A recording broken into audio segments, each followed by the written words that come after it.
Howdy everyone. So as you can see, I've got my two left and right halves of this forward part of the canopy frame assembled, and like I had said, I had originally had it set up on this bench along the straight edge. It was clamped to the straight edge so I can do my measurements, and then I fitted that joining plate. You can see that here.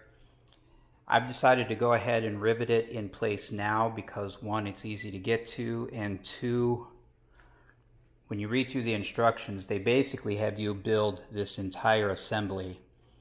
And for me, I didn't like that because it's a big assembly, and just to have it held with clecos, I envisioned it having too much movement. There'd be movement between these two parts in this plate. There'd be movement between the other half, its two pieces, and its plate.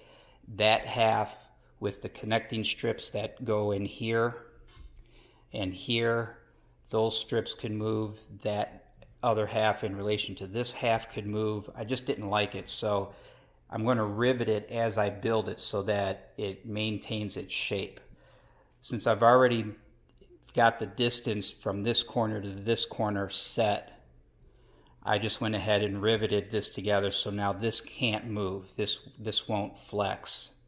So I can start fitting everything else to this piece, use this piece as my reference to fit everything else. So at this point, I've gone ahead and I've laid out the hole locations on the outer flange going all the way around the part. I center punched all those locations, and now I'm getting ready to drill these. Now I don't like drilling freehand with a drill motor because you can come in at all kinds of weird angles, and I just don't like it.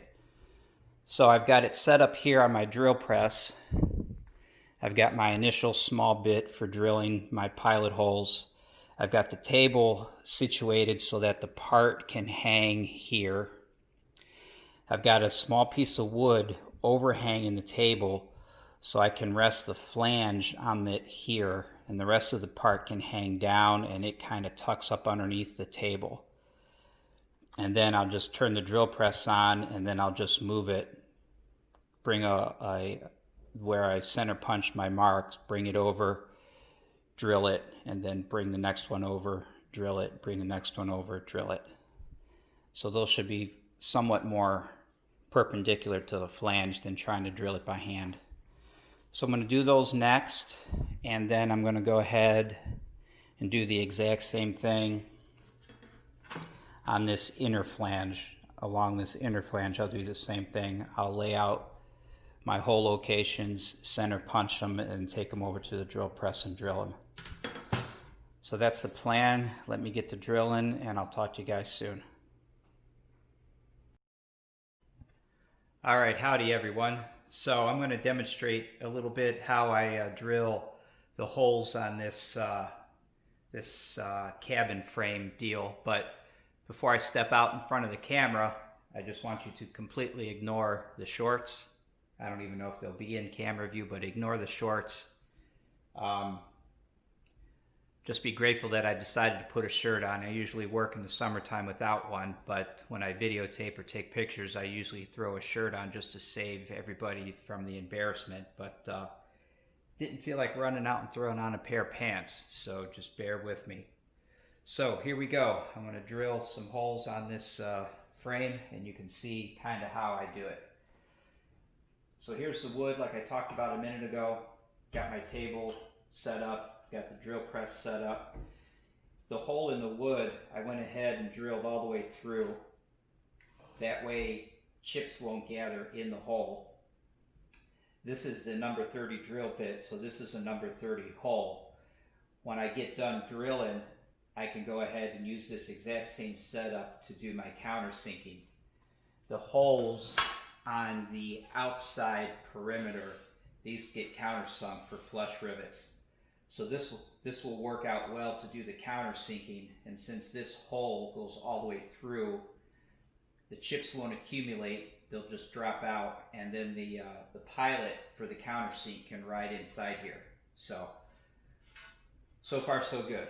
All right, here we go.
Alright, so that's the general idea, and it works out very well. And like I said, I'll leave this set up exactly like it is and come over with my countersink and then come back and countersink all of these.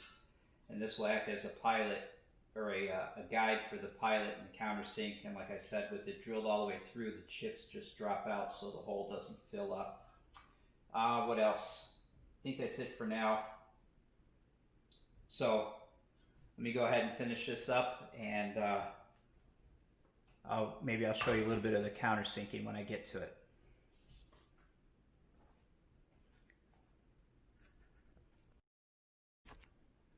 All right, everyone, so I've got the holes drilled and I've already started countersinking those holes.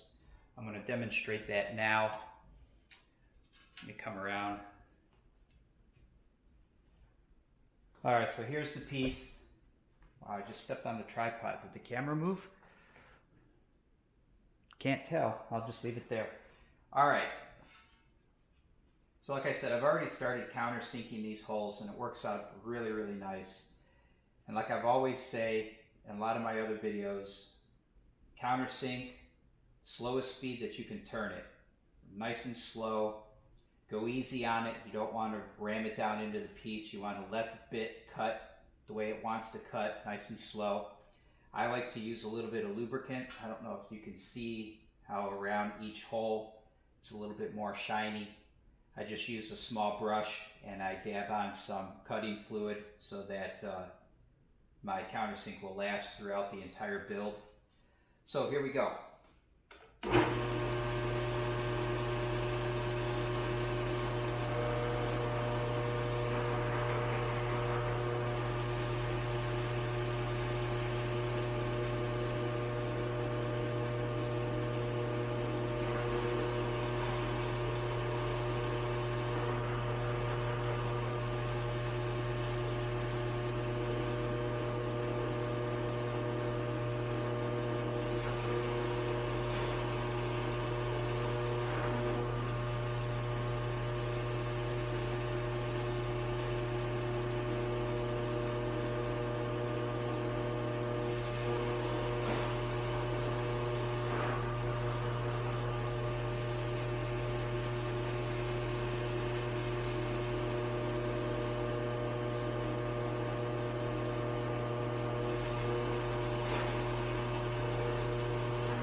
And that's all there is to it. So like I said, I think that works out really well.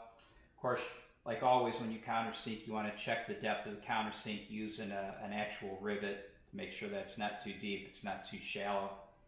And once you get that set up, you can go right at it. Of course, I check in, after I get everything set up, I'll do a few and check it again, do a few, check it again, just to make sure that for whatever reason, nothing has changed. But with this kind of setup, everything is nice and consistent, and you can see it goes really quick. So let me put this down, get the camera turned off, and I'll continue on.